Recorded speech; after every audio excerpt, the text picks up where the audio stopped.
Let's talk about another very, very important commodity in our economy. It's the second day of the Africa Oil Conference. It's taking place down in Cape Town.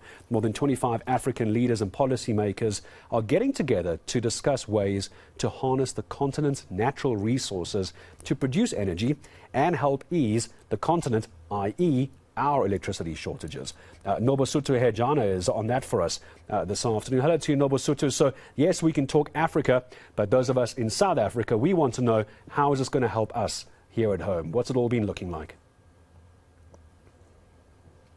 Certainly, Gareth. In fact, we heard from the private sector, which is the banking, that have been called to support those in the energy providers, or rather the IPPs, that have been trying to also get into the market to see if they are able to assist the grid in terms of producing electricity independently. And from the banking sector, they're saying that in terms of investments, they have enough funds to ensure that they are able to sort of like invest in these ventures. But we've also heard from NESA saying that they are also not against these IPPs coming into the industry, but also, they have to they have to be regulated the same as the existing power producers. But we also spoke to one IPP producer who was saying that, the funding is there, but in terms of getting into the industry, they're a bit hard when it comes to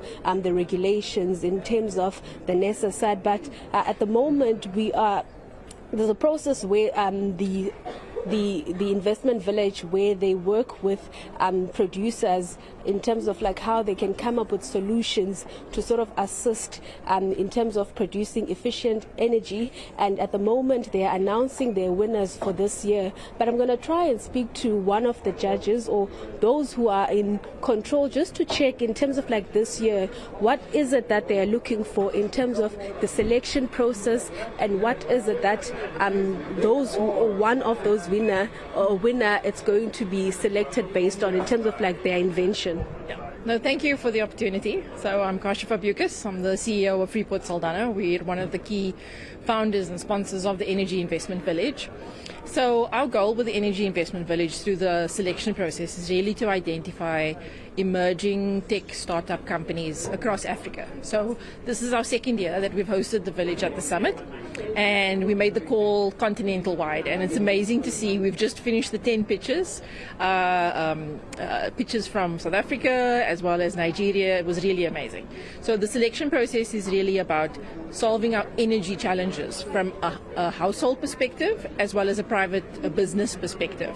And we've had companies come in with electric bike retrofitting ideas, ways of generating green, cleaner energy, using waste in a more circular way. So that's really the selection process.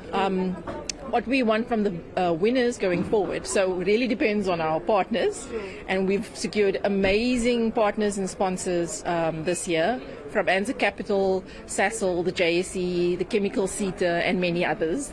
So some of the criteria, for example, from the judges and the prize giving is on aligning with their corporate mandate.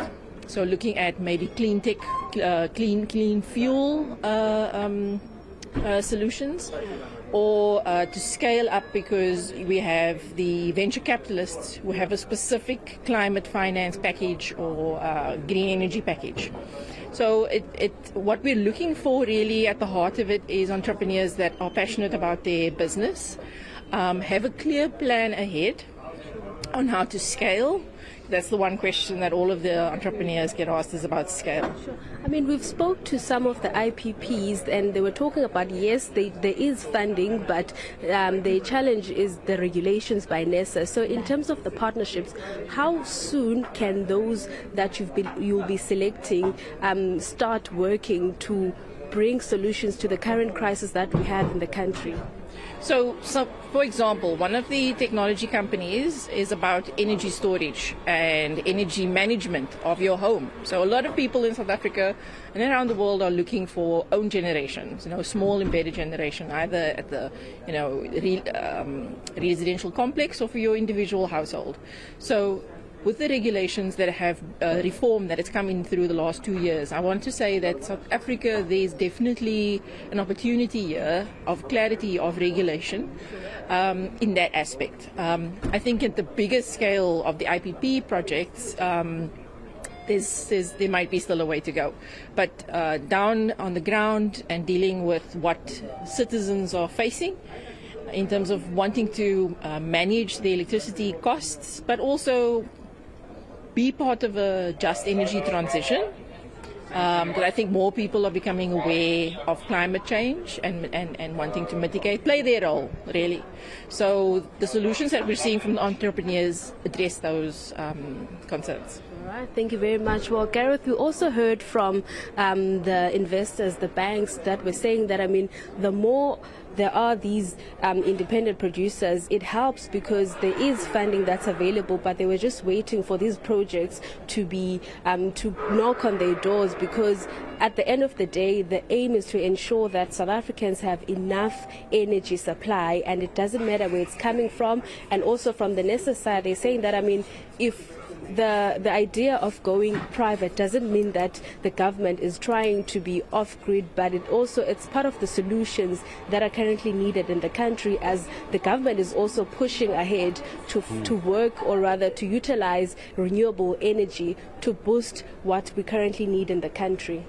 That's all about the renewables at this point. The question is, can we get enough of it? Nobesuthu, thank you very much. I expect more from her later in the evening.